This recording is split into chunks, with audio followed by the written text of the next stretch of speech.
Hi, everybody. Oh, hi, everybody, and welcome to this latest episode of Maupin Brar in Conversation. This week, we're continuing our discussion of various aspects of the October Revolution and its legacy and the lessons that it has for workers everywhere. And in particular, this week, we wanted to talk about agriculture in the Soviet Union, farming. You know, a lot of people understand that Russia at the time of the October Revolution was a dominantly peasant country. The biggest class in Russia was small peasant farmers, people with a tiny bit of land who were just holding on. They were very impoverished. They were radicalized by their conditions and by the First World War and how that made their conditions even worse. And of course, they bore the brunt of the fighting in the war. So one of the slogan of the revolution was peace, land, and bread. And the land part was the demand of the peasantry that they should have their land and be secure on their land and be able to make a living from their land. So I really wanted to introduce this discussion today just by thinking about the collectivization movement and what was its significance to a country like Russia and to the project to build a socialist country. And maybe, Harpal, you could kick us off on that. Well, there were a number of reasons for adopting the course of collectivization. First of all, there was the question that small peasantry nowhere can ever be living outside poverty. It produces extreme poverty. The only way to bring prosperity and culture to the peasantry was to actually put together the scattered individualist peasantry into collective farmings and collective labor. So that was one reason. The second one was to actually ensure the leadership of the working class in the countryside over the peasantry, which could only be done through collectivization, i.e. the bond between the town and the countryside had to be not based on cotton, as was hitherto the case, namely supplying textiles and various things to the peasantry and in return getting grain from them, but it had to be built on metal, on machines. And thirdly, it was important to do that in order to actually prevent the restoration of capitalism. Because as Lenin never tired of saying, small production, small commodity production, constantly on a daily and hourly basis engenders capitalism.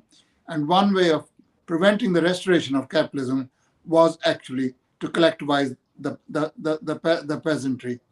And so these were the main reasons for doing it. The Bolsheviks were never in favor of individual farming. They had adopted that slogan and actually taken over the program of socialist revolutionaries of land to the peasantry, because that's what the peasantry wanted at that time, to get their support for the revolution. That was adopted. But the vision was always to collectivize the peasantry, to get them out of poverty, to make sure that they were a reliable ally of the proletariat, that the proletariat could not stand on one leg, big socialist industry in the urban centers and scattered peasant agriculture in the countryside, where the overwhelming majority of the Russian population at that time lived. Caleb. Sure. Yeah. I mean, if you look it over, people don't give any credit, that the modern agricultural system was created by the Soviet Union. Prior to the Soviet Union, millions of people died of starvation all the time and malnourishment, and there were routine famines, people living in utter poverty. And it was the Soviet Union that mechanized agriculture, that brought tractors to the farms, that built the modern collective farm system, that no credit is given. I've had this argument and this debate with many defenders of capitalism, and they'll start, rattling off numbers about starvation. I'll be like, wait a second, what was Russia before the Bolshevik Revolution, and what was Russia after the Bolshevik Revolution? And it's pretty clear that they're the ones that built a modern agricultural system, and they did it on socialist methods, and that's very, very clear. Now, I guess my understanding is first you had war communism, where the military kind of controlled everything in the process of defeating the White Army during the Civil War. Then you had the new economic policy in the countryside, where they were having individual private farming, and then you had what people, call the collectivization, which was part of the 5-year plans, building these collective farms, which were not like state factories, right? They did sell their goods to the state. It was like they got paid, per item that they produced. It wasn't like a state-run factory where they just got a wage. And you had the collective farm system. And that collective farm system was ultimately the model that China and Cuba and North Korea and many socialist countries have adopted for their agricultural sector. Am I correct in that? They certainly did after the revolution, yeah. You talked a little bit there, Caleb, about the need for, kind of transitional phases before collectivization could start, right? That they couldn't in 1917 just go, hey, we're ready to collectivize. They had to fight the war, the Civil War, then the War of Intervention, 14 countries from Europe all invading, trying to crush the revolution there. And then, because the economy was in ruins, they had the new economic policy period. And it was only really once they'd put the economy back on its feet, they could sort of turn their attention to modernizing agriculture, which is really what the collectivization program is all about. What is it for? It's for helping the people in the countryside understand that working together is going to make their lives better. You're going to produce more and you're going to have better conditions of work. It'll be better for the country as a whole, but you have to show them that from their experience step by step. And so, Harpal, I wondered if you could talk to us a little bit about some of the difficulties that were faced by the collectivization movement, and how have they been misrepresented, the difficulties of moving from small-scale peasant farming to collective farms. Obviously, there were difficulties, but they've been, I think, grossly misrepresented in the Western media. Well, this was an accusation which was made above all by Trotsky that collectivization should have started in 1925. It was too late, and it only came about because the kulaks stopped selling grain and Stalin suddenly realized the importance of collectivization. This is not true. The Bolsheviks always understood the importance of collectivization, but collectivization cannot take place. It's not an administrative affair. It's a case of taking tens of millions of peasants with you to collectivize. But what's more, you can collectivize poverty, and that's not going to make it a success. So in order to collectivize, certain very minimum conditions have to be satisfied. First of all, the towns and the Red Army have to be fed. And at that time, the marketable grain was mainly produced by the kulaks. They supplied marketable grain with which the workers in the factories and the Red Army could be fed. Until such time as Sorry to interrupt. Could you just tell us who are the kulaks? Because I don't know if everybody knows that term. Kulaks were rich capitalist farmers. Okay. They were rich capitalist farmers. They were not peasant farmers. Of course, they are included in the definition of peasantry, but they were the rich farmers in the countryside. They were not the big landed aristocracy. They were not the poor peasantry. They were not the middle peasantry. They were rich peasants. They indulged in lending money. They acted as money lenders in the countryside, and they exploited hard labor. So these are the kulaks. They supplied the marketable grain which the Soviet Union needed. Until such time as you replace that marketable grain by the grain produced by the collective and state farms, you cannot collectivize the peasantry.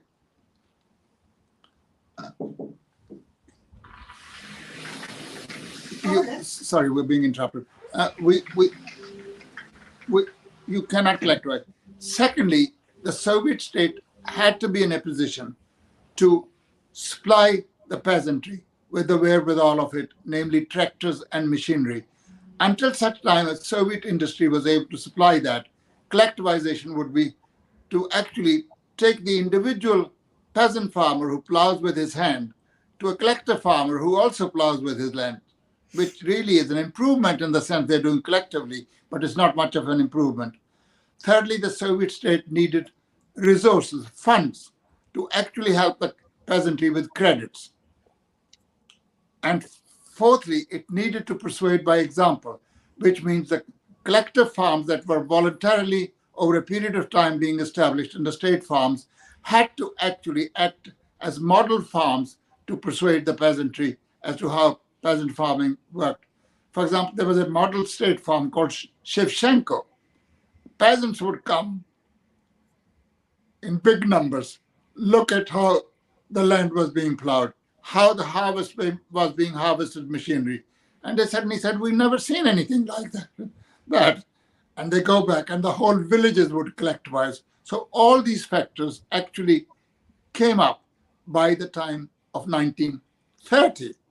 And at the same time, the kulaks realized that the new economic policy, far from leading to the restoration of capitalism, was actually leading to their rout, because the Bolsheviks had a plan that, having gone through the new economic policy, they had launched their offensive against capitalism. So they started resisting in a big way. We'll come to that, and they were properly dealt with, and they were defeated. So all these factors were not present, and as Stalin continued to point out, collectivization is not that you issue a Trotskyist decree and then you say, right, it's collectivized. I mean, I come from a country which had a large and still has a large peasant population. I know how stubborn the peasants can be. It's not easily possible to actually corral them into saying you will be collectivized. They had to be persuaded. So all these conditions only came about by the year end of 29, beginning of 30, and that's when the collectivization would start. Great. Caleb. Sure. Well, it seems to be a recurring theme in Trotsky's writing is contempt for the peasantry. Trotsky, he disagrees with Lenin. When Lenin calls for a revolutionary dictatorship of the workers and peasants, he says, oh, no, just a revolutionary dictatorship of the workers. You can't include the peasantry. He denounces the Chinese Revolution because the people leading the revolution are a peasant majority that's leading the Chinese Revolution, and that contempt for the peasantry and the belief that countries with a peasant majority are really incapable of having a full socialist revolution. That seems to be like kind of a hallmark of the Trotskyite deviation. Am I wrong? No, absolutely. I mean, this leads me to the two deviations that the Bolshevik had to fight against in order to actually convince the majority of the party members that collectivization was a good idea. First, there was the left Trotskyist deviation, and then there was the right Bukharinite deviation. If I can just spend a couple of minutes on the Trotskyite deviation. The misfortune of Trotsky lie in his so-called notorious theory of permanent revolution. Now, under that theory, as Caleb has already pointed out, Trotsky did not trust the peasantry. The peasantry could not be an ally of the proletariat, either in the course of revolution or subsequently in the period of building of socialism. He had no trust in the internal forces of the Soviet Union to build socialism. He was not convinced that socialism could be built in one country. I mean, if the revolution comes only in one country, that's where your operating ground is. That is where you have to operate. And Lenin's view was that imperialism, as a result of its unequal development, had created the possibilities whereby imperialist powers would fight against each other, and it gives a breather to the working class.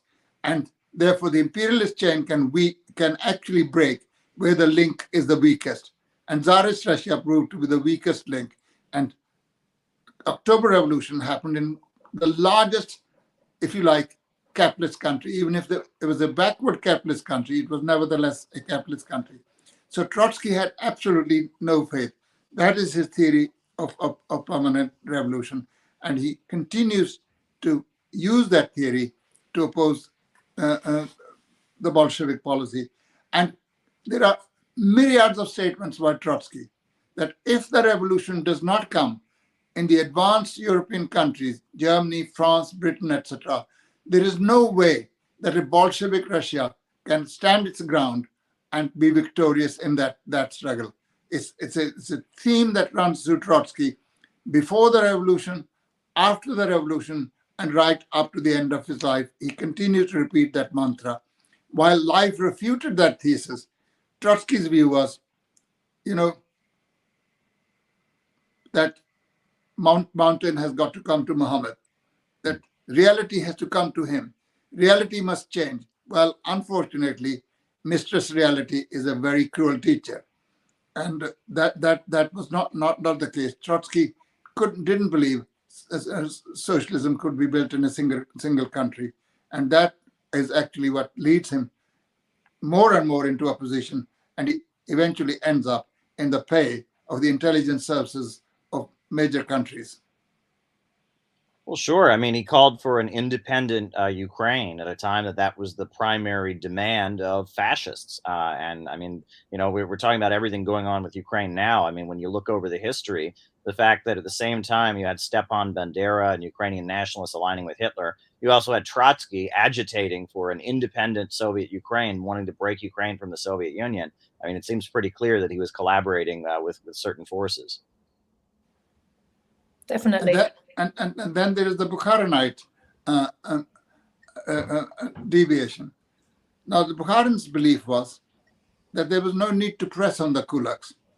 They will gradually develop into socialism. He does not understand the mechanics of class struggle under socialism. He simply gives the peasants the slogan, enrich yourself. And at the insistence of the party, he had to withdraw that slogan from an article and criticize himself. He actually was of the view that socialism would win by just working next to capitalism. Kulaks will keep growing, socialists will keep growing, and eventually they merge into one. It is a theory of what is called the subsidence of class struggle, whereas Stalin never ceased to point out that as the socialist sectors of the economy grow stronger, the class struggle will intensify because the capitalist elements would realize in the countryside as well as in the towns that their day is up, that they either fight now or they have to retire from the scene. Well, no exploiting class retires from scene without a fight. So they were putting up a fight. And that's precisely what was happening. And Bukharin was on the industrial front wanting to slow down the rate of industrialization. He opposed some of the important projects, economic projects that the Soviet Union was engaged in, like the hydroelectric projects, etc., because they didn't pay. This was also Trotsky's position. Just as collectivization was being completed, Trotsky wrote a letter, open letter to the Central Committee of the Communist Party of the Soviet Union, asking that state farms should be abolished, abrogated, because they didn't pay. Most of the collective farms should be abolished because he said, they were fake, they were fictitious. And the old system whereby the Bolshevik Party's policy was that of restricting the exploiting tendencies of the kulaks, that should be reverted to, rather than the policy that was adopted in 1930 of eliminating the kulaks as a class, which, as I have pointed out before, could only take place once the conditions for collectivization were present. So although they come from opposite ends, Trotsky and Bukharin, eventually they lead to the same thing, namely the restoration of capitalism. The theory of permanent revolution is the extreme left one, and the theory of subsidence of class struggle is the rightist one. Everybody can see the theory of subsidence of class struggle is not quite right. But it's much more difficult to see through the leftist phrases of Trotsky, and with these leftist phrases, he's able to lure a few people to his side. And you find that in universities now, petty bourgeois elements are very much attracted to Trotskyism because they only look at the phrases, they don't look at the content of those policies and where they were leading to. And then Trotsky again wrote in his bulletin in 1933, again asking for collective farms to be basically dismantled, state farms to be abolished, and reversion to the system of actually even granting concessions of big industrial plants in the urban centers to concessionaires because they didn't pay. That was Trotsky's, if you like, ultra-revolutionary policy. Just before we move on from this, and along the theme of looking at the phrase or what the phrase appears to mean and not at the substance, do you want to talk a little bit about what it means when we say, or when the Soviets talked about liquidating the kulaks as a class? Because it's presented to us, it's a bit like when they have party purges, it's presented to us in our history books over here as like the word purge or liquidation means killing everybody. No, of course not. The Bolsheviks had more important functions to perform on their hand than killing individually every kulak. Kulaks who did not wage armed struggle against the Soviet Union were left to work somewhere. They were not allowed to join the collective farms, but nevertheless, they could earn their living as ordinary workers working in factories or somewhere else. And the purges, when you talk of the purges, a purge was a word used by the Soviet Union when there had become a lot of opportunists in the party and they were causing mayhem and they had to be got rid of. I.e., there was a verification of membership, and those who had got their party cards as a passport to getting privileges of various kinds, they had to be got rid of. But that's not physical liquidation. They talk about the same, about the Moscow trials. Moscow trials were of 51 or 52 people. Yes, apart from one or two, most of them, having been found guilty of serious crimes, were executed. But that doesn't mean everybody was. There were 6 or 7 generals in the army who were executed, including Tukhachevsky. And all the stories about liquidation of the Red Army, that Red Army had no leadership.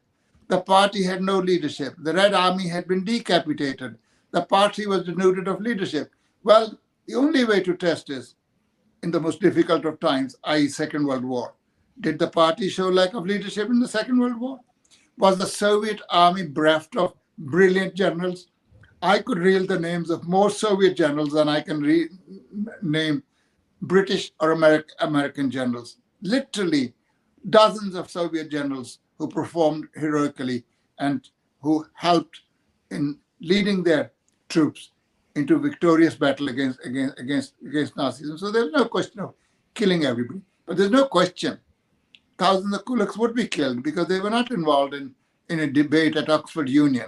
They were actually conducting horrific struggle against the Soviet state, burning their own crops, burning collective property, killing government and party functionaries of the Bolshevik party.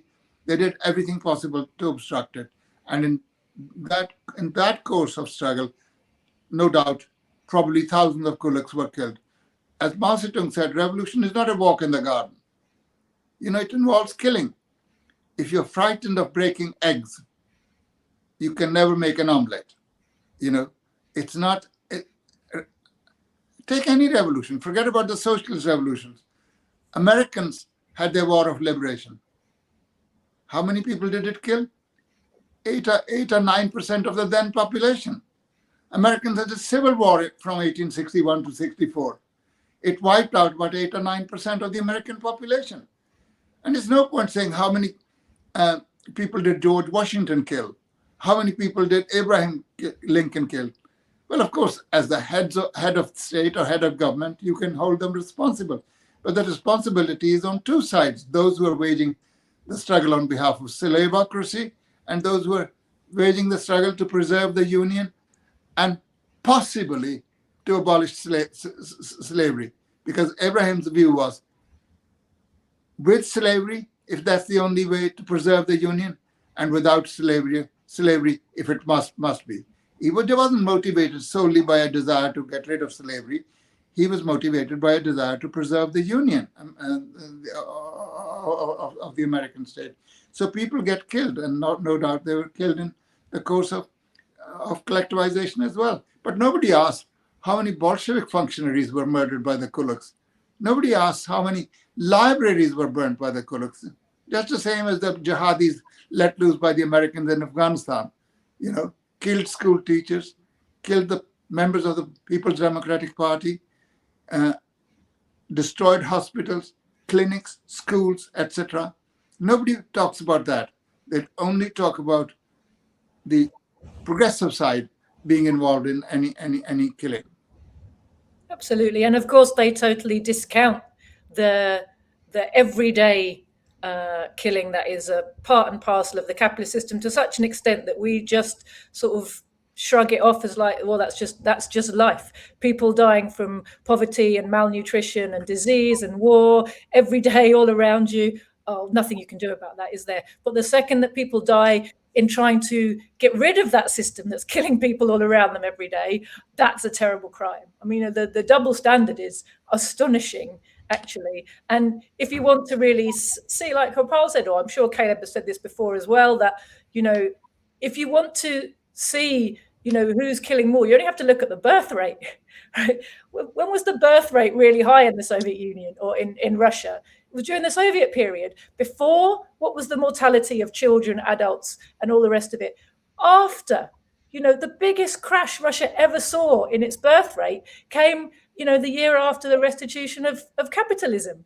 That tells its own story about who's killing people, but those numbers are never counted. They're never put in big adverts for the workers to walk past and say, oh, this system that we live under right now, it's like murdering people en masse. Sure. I mean, how many, they use this term, man-made famine, which is this term that's big in anti-communist propaganda. And if we're going to talk about man-made famines, how many man-made famines has free trade capitalism created around the world? How many famines has imperialism created? I mean, if you look at what was done to China after China was forced into the imperialist system by the 2 opium wars.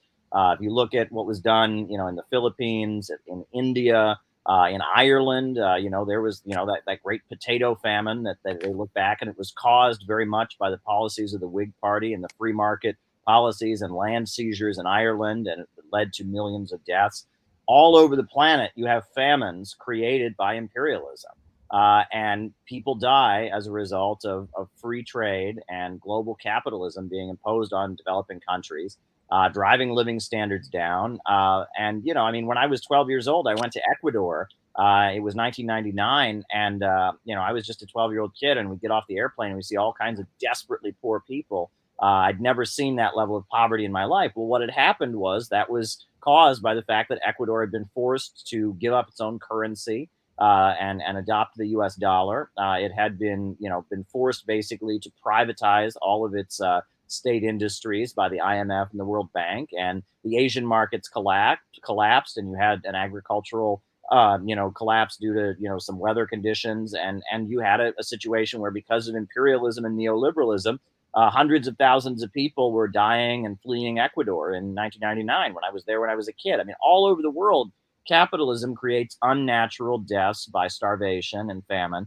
and no one ever blames that on capitalism. But it was the Soviet Union that mechanized agriculture, created a modern agricultural system, brought Russia to the state of being a fully industrialized country. And yet we're supposed to blame them for the fact that there was a famine along the way, that they, when there was a famine all the time beforehand. I mean, this narrative we get is just so ridiculously biased, and it's very frustrating to hear people repeat it. Well, the Soviet Union starved people. No, the Soviet Union cured starvation. Capitalism is still, to this day, starving people all over the planet. So, it's frustrating.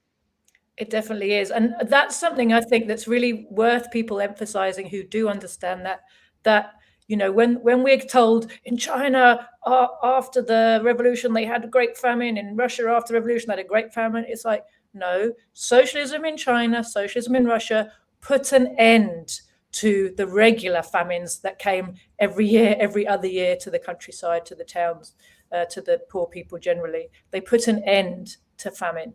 And that's really what we have to keep hold of, Gopal. Well, a couple of things, really. As we're told that millions of people perished during collectivization. not only in Ukraine, but all over the Soviet Union. And all the same, between 1930 and 1938, the Soviet population increased by 10 million. If actually those death figures, which the enemies of socialism have put out, and this propaganda barrage has carried on for 100 years now, if they were true, the population would not have gone up. It actually went up during the most momentous period in the life of the Soviet Union, between 1930 and 38.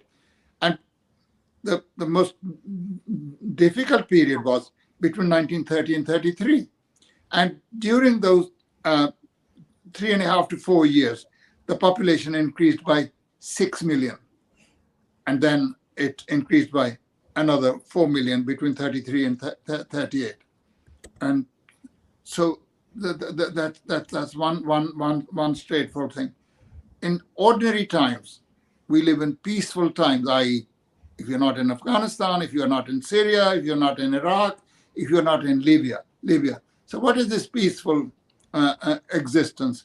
About 10 million children die each year through malnutrition and malnutrition-related diseases, which are easily curable and preventable. And they die in their mother's arms. Nobody has come with an AK-47 to kill them. Nobody's come to take a picture. They just die. They are numberless, they are nameless, and their graves are not marked. So basically, the equivalent of 2 Holocausts are committed every year by the normal functions of capitalism. That's precisely what happens.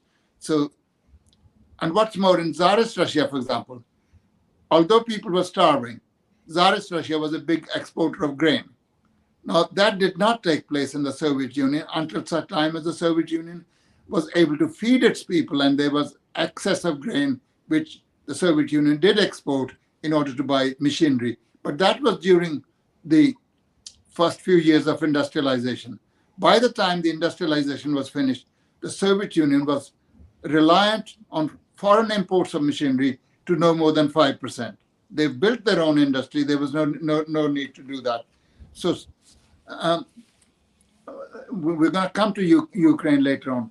But even Ukraine's population, during the period that the Ukrainian nationalists, i.e. Ukrainian fascists, and their imperialist supporters say that, millions of Ukrainians, and the guess goes from 6 million to 15 million, because they're in competition with each other. And it's a question of which of the writers has been paid the latest sum of money by the State Department or the CIA to exaggerate the number, because they only have to assert it. Assertion is proof for them. They don't have to bring any proof. The Ukrainian population actually between the year 1929 and 39 increased by 3.4 million. So 3.4 million. So it's not a case of Ukrainians perishing and millions dying because of Stalin's evil design to kill the Ukrainians, because the Ukrainians were no different from other people. Ukraine was a big grain producing area, and there would be absolutely no reason to go around killing the people who produce the grain. So nothing of the kind was happening. And that in itself is indicative of the lie that is propagated that millions of people die. But this is a point to which I want to come a bit later as well. So just before we come back to some of these lies, I just wanted to ask a little bit about what was it that convinced the peasants that collectivization would be a good idea? Papa, you talked about how, peasants can be very conservative, very stubborn, set in their ways, would be one way of putting it.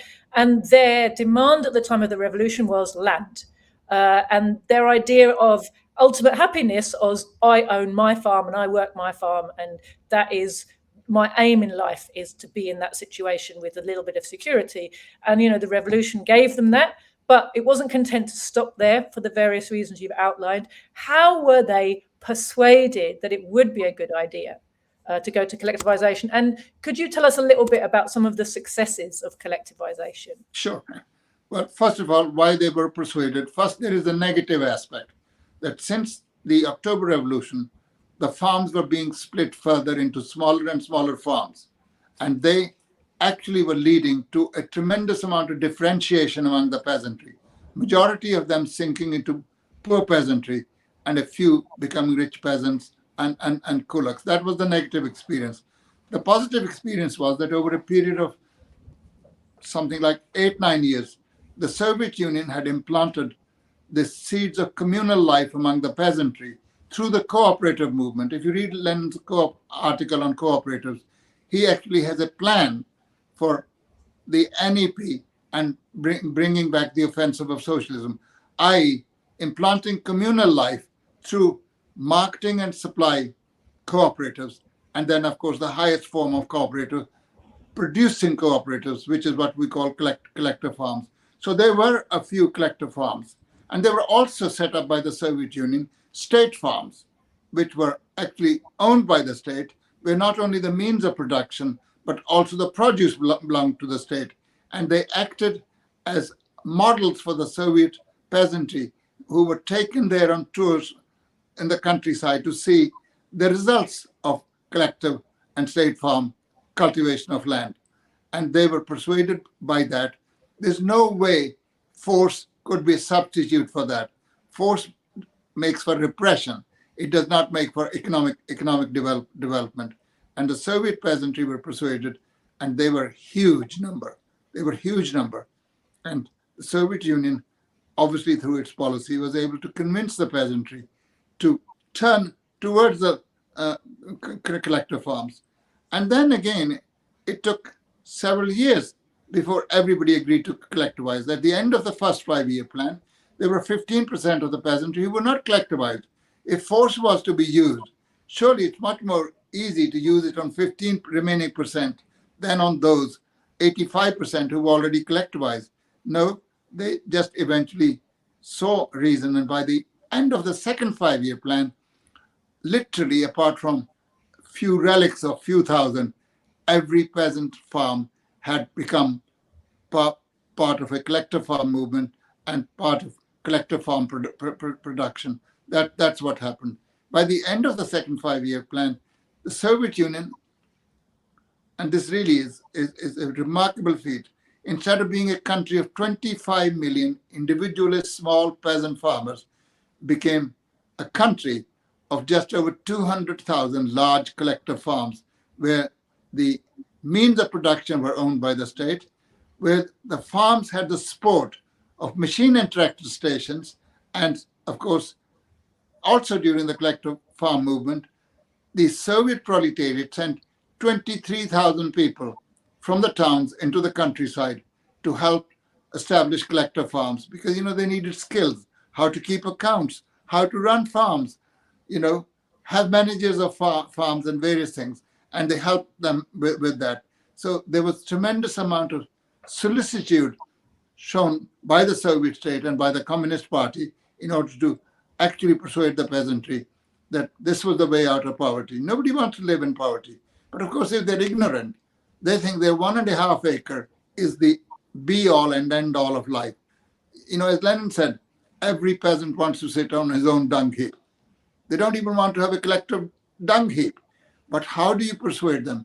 It's a difficult task, and it cannot be performed by people who either believe in the theory of subsidence of class struggle, or who believe that the peasantry can never, ever be convinced of the correctness of the policy of the proletariat, of industrialization, of collectivization. So it was a difficult path, and it was a path traversed very successfully by the Communist Party of the Soviet Union.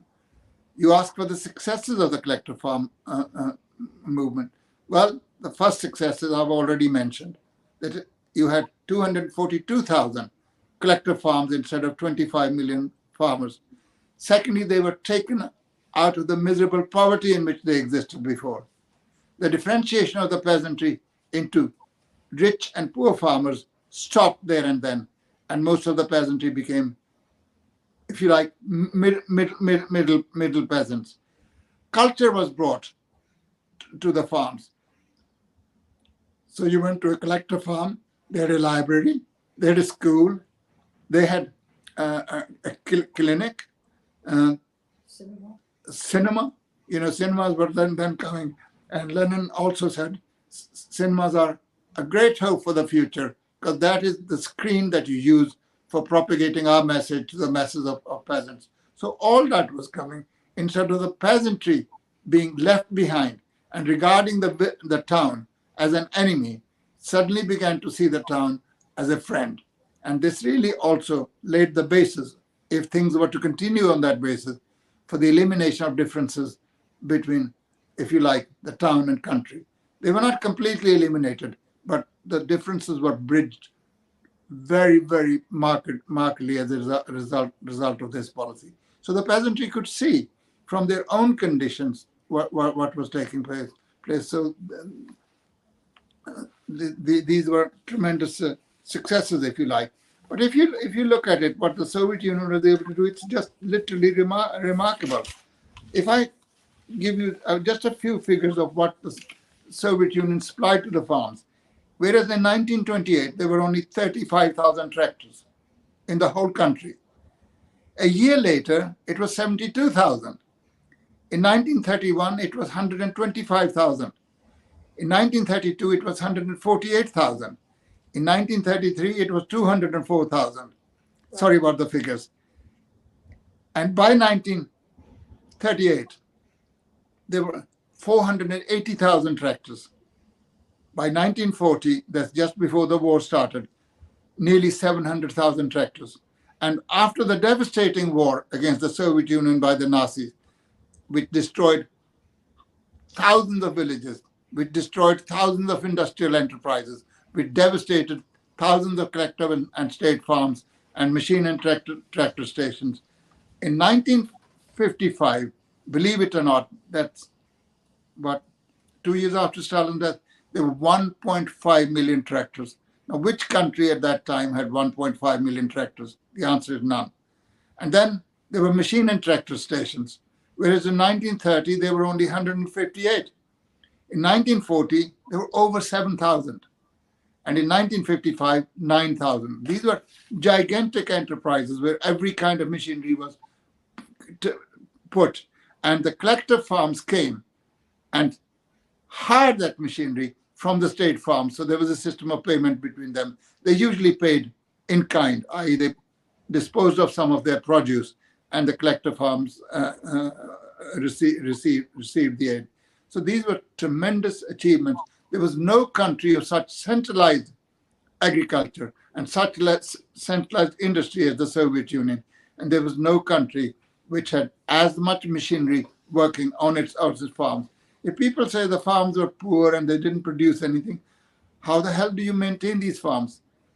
During the first 5-year plan, they trained 2 million tractor drivers. Now everybody is born driving a tractor now. But those days, people had to be trained, and they were trained. And even Isaac Deutscher has to say that the tractor drivers were easily able to switch from there to driving tanks, and which was very handy in the Second World War, because the Soviet Union brought technology to the countryside. It brought technology to most of its people. So these were tremendous achievements. Caleb. Well, sure. I mean, I think that, everyone recognizes that, like 1931, you did have some serious, crop failures and shortages. I mean, that happened. But it's weird because it's like, on the one hand, you have Trotsky with his criticism arguing, well, the collectivism wasn't done properly. It should have been done this way or that way. And then you have this Ukrainian nationalist narrative, which is that Stalin was sitting up there on his throne in Moscow and was saying, oh, my goodness, I hate Ukraine. How dare Ukraine have a nation? In order to crush the national aspirations of the Ukrainian people, I'm going to forcibly starve them because I am just so maniacal. And like we've seen, even, the modern Russian government has come out and said that narrative just doesn't match the facts. That yes, there were some food shortages and there were crop failures and such in 1931, but they didn't just happen in Ukraine. They happened in other parts of the Soviet Union as well. And it wasn't, the idea that there was some kind of intentional policy of trying to exterminate Ukrainians out of some kind of Russian nationalist chauvinism. That just doesn't match the historical record, right? You can argue that maybe the Soviet Union should have had a different policy with regard to creating the farm system, but this idea that this was the equivalent of what the Nazis did, at their concentration camps, where they're trying to wipe out a group of people. I mean, that's just not what happened. And to equate what the Soviet Union, which is struggling to build a modern farming system, is transitioning from private farming to collective farming, and to equate that with putting people on trains, taking them to concentration camps, putting them in gas chambers and killing them, is like, I'm sorry, but one does not equal the other. And I mean, this is just something you have to stand for. And the fact that they've created this equivocation is shocking to me. And look, it really shows how blatant. I mean, academia in the United States, the head of the Russian Studies Department at Yale University is a man named Timothy Snyder. And this man is a hack. I mean, he is an anti-Russian propagandist, and his work has been thoroughly dissected. Much of the records he draws from to make his conclusions don't say what he claims that they say. And this is not just some obscure anti-communist agitator. This is the head of the Russian Studies Department at Yale, and his book Bloodlands is an attempt to equate the Soviet Union and its allies in the Second World War with the Nazis. And I mean, it's just he writes this propagandistic drivel, trying to equate the Soviet Union with Nazi Germany, trying to equate agricultural policies with gas chambers. I mean, it's just shocking to me. And that we do have to stick up for historical truth here. You can be critical of the Soviet Union, but some things are true and some things are not. And I mean, the idea that collectivization or agricultural policies is the equivalent of what the Nazis did at the Holocaust. I mean, you have to just stand up and say that's not the case.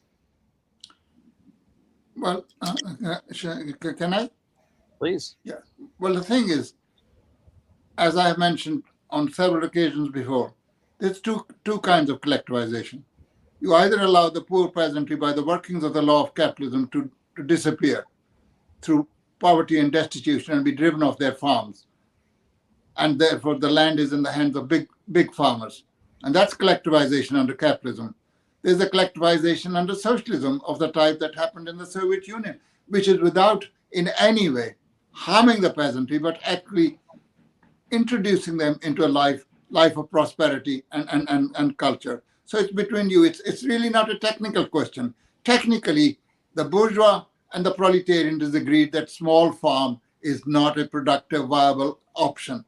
The only way to feed the population and to have modern agriculture is through big farms, which are able to employ machinery, fertilizers, and modern techniques and scientific methods to agriculture, which cannot be done on 1.5 acre of land, or even on 1.5 hectare of land. So that's the difference. As far as killing millions of people, now during the Second World War, the bourgeois and proletariat are agreed that Soviet Union lost 27 million people. That's 10,000 people a day. Now, according to the calculations of various mercenaries and paid agents of the bourgeoisie who occupy prestigious seats in prestigious universities in America, in Britain, and in many other imperialist countries, according to them, 27, 30 million people died. Well, that means the streets of Moscow and Leningrad and other places would have been littered with corpses. Did anybody see? No, nobody saw any such thing, because there were no such things. There were shortages of food, and there were a number of reasons for the difficulties in the year 1931-32. One was the simple fact of reorganizing agriculture from individual to collective farms. Reorganization takes place, and during the period of reorganization, a certain amount of production facility is affected. And the Soviet Union never denied. If you look at Stalin's speeches, he gives you the figures what the grain production in each year was during that time. And apart from these two difficult years, the Soviet Union always produced more grain than was produced in pre-Tsarist Russia in 1913, which was the year of unprecedentedly good harvest. So that's point number one. Secondly, of course, is the fact that as far as the figures of people killed are concerned, different writers give different figures. And you have to see who has received the largest bonus from the American administration. They're not academics. They're not honest people. You can respect even an opponent who is an honest researcher and try to put forward some argument. But the people you're mentioning, like Timothy Snyder, Robert Conquest, and who are they? They are basically either CIA agents, as in the case of Robert Conquest was a British intelligence agent, or they are actually agents, but working with three-piece suits and propagating their lies at universities. So it's just not true. Absolutely. And before we move on from there, I just want to recommend to our viewers and listeners that you should really, if you're interested more in this, what Grover Furr called propaganda with footnotes, this kind of fake historiography of the bourgeoisie, in particular when it comes to questions affecting class politics and the Soviet Union, most of all, and Timothy Snyder's Bloodlands, as it called, has been ruthlessly dissected, forensically dissected by Grover Furr, and it's really worth looking at that because he looks up the original source documents. He speaks Russian, he's got access to the Soviet archives, he looks up every single reference, hunts it down, and tells you what that reference actually says as opposed to what Snyder tells you it says. And it reveals how this kind of trick of academia, fake academia, is really played on people. It looks very impressive. Loads of footnotes everywhere, as if this has been kind of well researched with original materials, when in fact it's nothing of the kind. It's the same old, repeating lies and hearsay and all the rest of it. And that brings us on really to this question of lies. There are two lies in particular that are really pushed very, very hard on workers and peasants in the capitalist world about collectivization in the Soviet Union. And the first one is the peasants were forced into collectivizing against their will. And there was a kind of bloodbath associated with that. It was all coercion and guns pointed at people's heads. And the other one is that there was a huge famine that took place in Ukraine, the so-called Holodomor, which was equivalent to, as Caleb was saying there, another kind of Holocaust, deliberately sort of engineered because communists are such evil people. And both these lies really are being dredged up again now, particularly the Holodomor lie.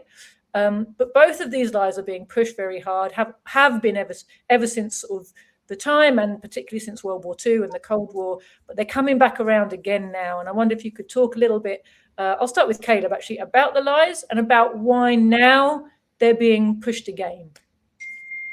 Well, first of sorry, no. Oh, Caleb. You want me to go or Caleb? Oh, okay. Well, I'll just say this. I lived in Cleveland, Ohio for many years. Now I live in New York City. But in Cleveland, Ohio, there were a lot of Ukrainian folks who had immigrated to the United States during the Cold War and were anti-communist. There were also a lot of Hungarians who had fled to the United States after the 1956, uprising that was led by the CIA against the socialist government there. And one thing that always shocked me about these folks is that, first you would hear the anti-communism, right? Well, communism destroyed my country. It killed all these people. But if you press them long enough, they would start saying things like, well, Hitler wasn't actually so bad, and that the Nazis were trying to free our people from the evil Soviet Union. And a lot of these Eastern European folks that came to the United States that, were anti-Soviet were supporters of Nazism, supporters of Hitler, admirers of Hitler. They had fascist narratives. And there was this weird blind spot that Americans had. If an average American starts going around saying, "Oh, Hitler was great, the Holocaust never happened," people say to that person, "Okay, you're a Nazi, you're a far right person, get away from me." However, with these folks from Ukraine and these folks from Hungary that would talk this way, oh, it was kind of, they were given a pass. It's like, "Oh, well, you lived under communism, and communism's so bad, so it makes sense that you would feel this way," and that there has been this tolerance in U.S. society for far-right extremist elements from Eastern Europe, simply because they're anti-communist. And that even now, what frustrates me the most is that among the so-called far left that is constantly accusing all kinds of people of being fascists and all kinds of people of being, if you disagree about one thing, you're a fascist and a Nazi. They tend to support these people and echo their narratives when these people are blatantly talking in support of Nazis. When it comes to Ukraine, for example, I mean, the U.S. government is arming the Azov Battalion, which is a group of people that are Hitler admirers. They had a parade, for Stepan Bandera, who was a collaborator with the Nazis during the Second World War. They wear a Nazi insignia on their uniforms. The U.S. government is pouring lethal weapons and lethal aid into Ukraine, arming these folks. And a lot of these social democrats that are constantly accusing all kinds of people, every Trump supporter must be a Nazi, every working class person who doesn't agree with them about this issue or that issue must be a Nazi. But actual Nazis in Ukraine who openly say Hitler was right in World War II, oh, well, they're fine. They're just, they're protecting their country from Russia or something. And it's shocking to me. And that we've allowed these fascistic elements to completely rewrite history, to declare that, that difficulties building an agricultural system amount to an intentional genocide, to say that a famine that happened all over the Soviet Union and killed people of many different nationalities was an intentional policy to wipe out one nationality. We've allowed them to just spew their narrative, and it doesn't get challenged, and people are very afraid. And Grover Furr, I admire him because he's stood up to this, and he said, "No, I'm going to look into what Timothy Snyder says," and he's trying to say the Soviets were just as bad as the Nazis in World War II. I'm going to dig into his sources on that, and I'm going to point to the fact that it's malarkey. And I admire him for doing that. We have to challenge this barrage of deception and the forces that promote it. And I think that's a necessary undertaking, because if you don't take this on, ultimately you really have no grounds to challenge imperialism, and that the imperialist narrative is based on this. Well, every force that has emerged to challenge imperialism, the Soviet Union, China, they're worse. They've killed more people, and that just doesn't it doesn't meet the facts. Absolutely. And you've hit right there, Caleb, haven't you, on why they create this narrative. It's to demoralize us. And that's exactly why, people who claim to be leaders of the working class, who want to help the working class get organized for socialism, must be able to stand up against this barrage. However difficult and unpopular it is, your job is to say when a lie is a lie, right? And not be intimidated by the way you're attacked for doing that. Harpal. See, that narrative by imperialism and its academic and non-academic agents serves two purposes. One, it's a distraction from the terrible suffering that the working class in the imperialist countries and all over the world went through during the period of Great Depression, when the Soviet Union was the only country whose economy was developing at a terrific rate. And even bourgeois who visited the Soviet Union, like the head of the United Dominion Trust in Britain, who visited there, came back. First of all, he apologizes for speaking in favor of the Soviet Union. He said, "Please do not consider I'm a Bolshevik. Please do not consider I'm a communist. I'm not. But I have been to Russia, and all that you're being told is a total lie. And what actually distinguishes the Russian youth from our youth is they've got hope, and our youth has absolutely no hope in the present or the future." So it's a distraction. The people living in poverty, you can read novels like Grapes of Wrath. It'll tell you what the condition of the American countryside was at that time. They don't talk about that. They only talk about the fake famine in the Soviet Union, where Stalin thought it was a good idea to kill Ukrainians. Now, why would it be a good idea to kill Ukrainians? It was the second largest nationality in the old USSR. It was the breadbasket of the Soviet Union. Why would anybody want to kill the Ukrainians? And the Ukrainians, of course, the lie is given in the Second World War, when 4.5 million Ukrainians fought in the Red Army against the fascists. Now, people who are disgruntled, people who think they've been the target of a decimation campaign, do not go and fight. Of course, there were a small minority of Ukrainian nationalists, basically fascists. To call them nationalists is wrong. They call themselves nationalists because it's a good euphemism. If you're a nationalist, you stand for your nation. They didn't stand for the Ukrainian nation. They were fascists. They were on the payroll of Hitler before the invasion by Hitler of Soviet Russia in 1941.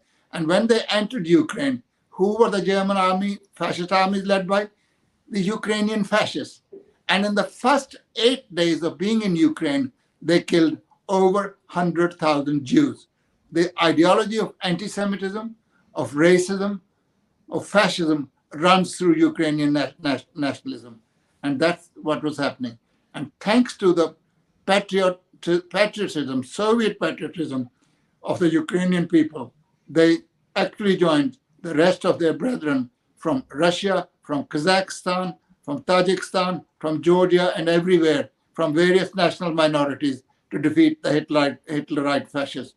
The Soviet Union did not discriminate against national minorities, especially a minority like the Ukrainians, which were indistinguishable in many ways from the Russians, and it was the second largest section of the Soviet population. So it's just not true.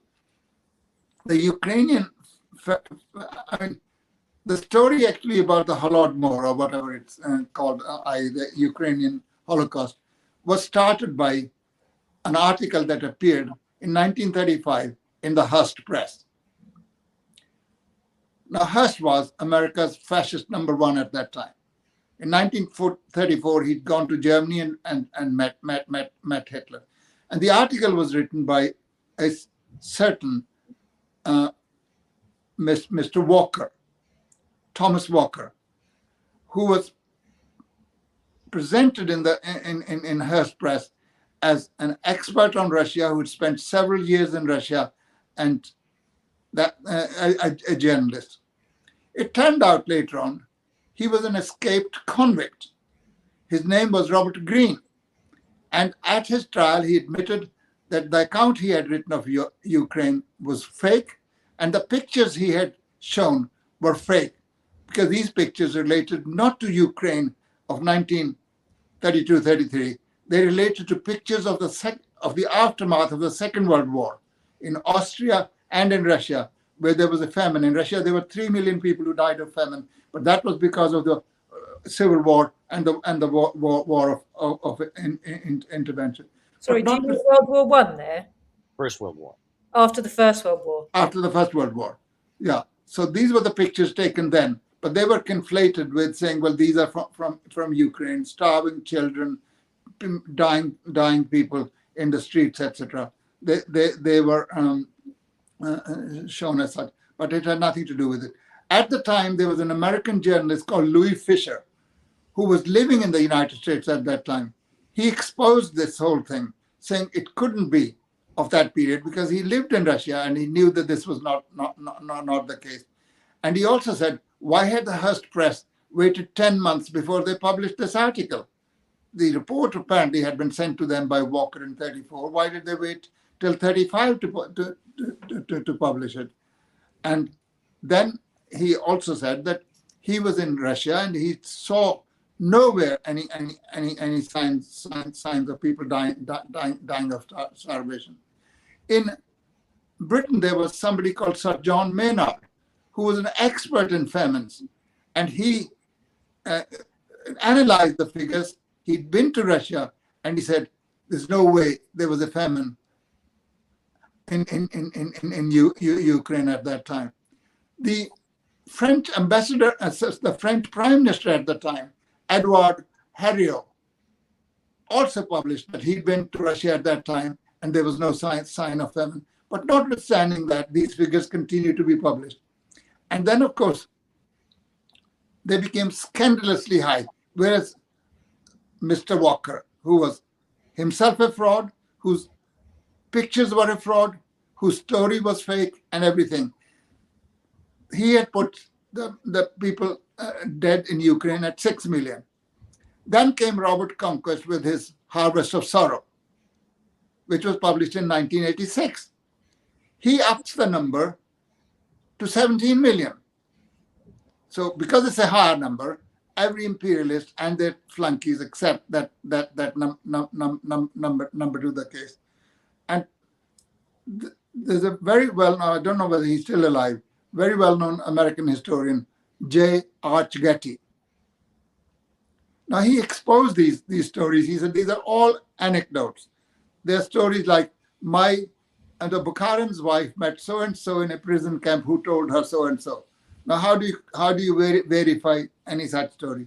Whereas there's no work of scholarship here. Whereas Robert Conquest, on the other hand, said the real story only comes through anecdotes and stories. You've got to listen to them, because he's got no other source for backing up the assertions and the lying assertions that he makes.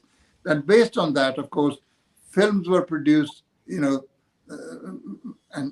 they were shown all over the place, including by the BBC, because that's something that goes well in bourgeois circles, particularly those pretending to be very impartial and seekers of truth. And that's how they seek truth. And that really is the story of Holodomor. And what happens during the Second World War, because the Ukrainian fascists, few thousand of them, fought on the Nazi side, they then, at the end of the war, were quickly whisked away to the United States and various European countries. And they were put to work, like many of the other Nazi convicts, were put to work on Radio Free Europe, Radio Liberty, Voice America, and various schools training agents for Eastern and Central Europe. That was the service they performed. And they continue to be an important constituency in Canada, especially in the state of Alberta, where they're a sizable voting minority. And one of their members is, of course, now, I don't know if she still is the foreign minister, I think it's Cynthia Friedland. She's a Ukrainian. And they continue to propagate that kind of narrative. I don't know whether she's still the foreign minister. Until recently, she was the foreign minister in Trudeau government. Thanks, guys. Well, I'm really conscious we've had a pretty long discussion. We should probably draw it to a close. So before we come to a close, Caleb, is there any last thought you'd like to put in? Well, I mean, I would encourage people to be open-minded to hearing, the kind of things that have been said on here, because we have been just hit with this barrage of deception. The Soviet Union turned, Russia and the surrounding countries into modern countries, industrialized them, raised millions out of poverty. Socialism in China has made China the second largest economy in the world.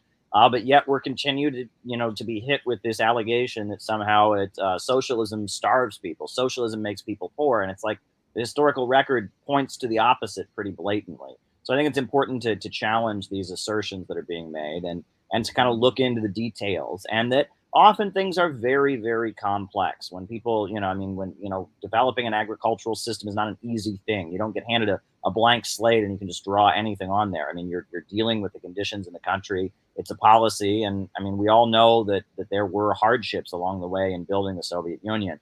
And no one is here denying that there were hardships or that there were maybe policies that had negative effects. But there is this deceptive propaganda narrative that has been pushed on us all throughout our lives in the United States. And that narrative needs to be challenged. That the Soviet Union accomplished amazing things, ultimately defeated the Nazis, invented space travel. They had really big achievements. And it wasn't just one big endless, starvation, famine, and then they got freedom in the 90s and they were so happy. Like, that's not what happened. I mean, the historical record, basic economic data challenges this anti-communist narrative we've been spoon-fed our whole lives. And I encourage people to be open-minded about that. Definitely. And if you want just a small bit of proof, there was a little window in which US and British imperialism had to hold back on their anti-communist propaganda. And it was during the time of the alliance in the Second World War. And some fascinating little literature came out of that period when they had to sort of very quickly reverse positions. They've been busy telling their people Soviet Union is terrible and it's weak and it's going to collapse any second. And then suddenly they wanted to convince their people that actually it's a good, strong ally. And you get all kinds of little publications coming out. There's a lovely British one called USSR, Strength of Our Ally. I've got a little falling apart little paperback pamphlet copy of that somewhere in my study. And it's lovely. It's all facts and figures about, what a firm industrial base the USSR has, how its economy is on a really sound footing and they're able to feed their people and they're strong and they're going to help us win the war. And there was this little period where even the imperialist kind of state machines were forced into telling some truths unwillingly, but they were for a little moment, and it's worth looking out for some of that information that they printed in those days. Harpal, before we go. Very quickly, comrade. Quite rightly, the Communist Party and the history of the Communist Party of the Soviet Union, Bolsheviks, rightly characterizes the collectivization of the peasantry in Soviet Russia as a second revolution, equal in importance to the October Revolution. Because without that revolution, there would have been no consolidation of socialism in the Soviet Union for such a long period of time. By the time the first collectivization was central to the first 5-year plan.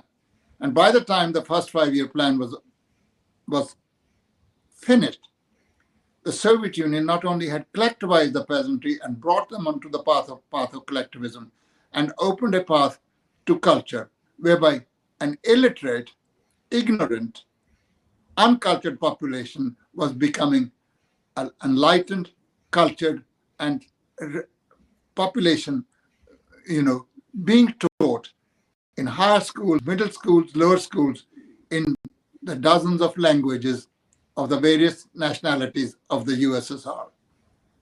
It was a completely different thing. Unemployment had been abolished. Unemployment is the scourge of the working class under the conditions of capitalism. Central planning and elimination of capitalism is actually responsible for the gigantic progress economically and in every field made by every socialist country. Because how can capitalism ever compete with it if it's constantly faced with recurring crisis of overproduction, during which all production stops? Millions of people are thrown onto the dole queues. Goods are destroyed. Industry does not function. Credit ceases. Where under socialism, under central planning, you plan for the needs of the people. It's not chaotic produce produced by individual capitalists on their own account, where nobody knows what is coming into the market. Only when you brought your goods into the market, you know whether you produce too little or whether you produce too much. That's called planning by the market. Well, that is not what happens under the conditions of socialism. They were able to abolish unemployment. And precisely for that reason, the 17th Party Congress was declared a Congress of victors, whereby the Soviet Union and the Communist Party of the Soviet Union had achieved victories against its internal and external enemies, against the opponents of Soviet policy within the Communist Party of the Soviet Union, like Trotskyites and Bukharinites, and it had also defeated imperialists who said socialism does not work. And as Jyoti has rightly pointed out, during the war, they suddenly realized Soviet Union was important. And Churchill says in his History of the Second World War, it was the Red Army that tore the guts out of the Wehrmacht. That is when they speak truth. That is true. And in the House of Commons, he made a statement praying for Stalin's good health, because he's the only one who has such following in Soviet Russia that Soviet people trust him. Later on, he was to be demonized as being the equal of Nazis and all the rest of it. But that's a new story as the Cold War begins. And we will discuss one day, as the Second World War hadn't finished when they started preparing the Cold War against the Soviet Union. Every attempt was made towards the end of the Second World War to come to a separate agreement with the Nazis. They held meetings in Sweden, and Ribbentrop met representatives of of Churchill and others. It came to be known to Stalin. He demanded an explanation. Churchill apologized and said, "Won't happen again." But the fact of the matter is, the Soviet Union was basically the only country that fought against Nazi Germany. 80% of the Nazi armies were concentrated on the Eastern Front, and that's where the fight took place. The Western powers did not join the fight against them in a serious way in Western Europe until the opening of the Second Front, which was in 1944, which gives you an idea of how valiantly they were fighting against fascism. They were not fighting against fascism, they were fighting to defend their colonialist and imperialist interests. Soviet Union alone was fighting against fascism, and be it said to her credit and to the credit of her and the glory of her people, that they succeeded and saved mankind from the jackboot of fascism. And we continue to enjoy the benefits of that even today, although the Soviet Union disappeared 30 years ago. Thanks, Dad. Well, I think I'm going to wrap it up there. There's definitely more topics coming out of this one. Just two thoughts I want to leave you with. Number one is, of course, that it was socialist USSR which essentially won the war in Europe, the Second World War, just as it was the People's Liberation Army in China which won the war in the East at great sacrifice of the masses. And the Soviet success in that war rested on its success in building a socialist state, a socialist society, a socialist economy, which not only was feeding people, lifting them up, giving them employment and security and culture, but also giving them technical training and a modern ability with machinery, as Dad says, and education and all the rest of it, which enabled them, number one, to be good fighters, but also gave them huge motivation in the Second World War. They had so much that they had gained, so much to defend, that they're really the flower of the Soviet youth was sacrificed in that fight, but they sacrificed themselves willingly because they knew what they had gained and what they were fighting for, what they were defending. And the other last thought I'd like to leave you with is just thinking about, collectivization. Why does it matter? For many of us living in Western Europe, the idea of a peasantry is something very distant and remote. But what we're talking about here is, how is our food produced? And what are the conditions like for the people who are producing the food? And as Harpal said, and all over the world, there are food producers, and we're never going to stop having people producing food. No matter how much mechanization we have, there will be people involved in producing the food. And the question is, what's our relationship with those people? What's their relationship to the town? What's the conditions in the countryside and on the land? What kind of food are they producing for us? All of these things are very important to us. There's not much that's more important than that people are fed, right? The question is, how are they fed, and how do we take care, and how do we make sure that everybody is fed and that everybody has a decent life? And these are vital questions actually for us to understand. And particularly when you look at most of the world, the conditions of the poor peasants who are still producing a huge amount of the food that we're eating here in the West, it's actually a very vital question still. So thank you very much to our contributors, to Caleb, to Harpal, to everyone watching and listening this time, and we'll see you next time. Can we agree that we'll discuss industrialization next time? Certainly.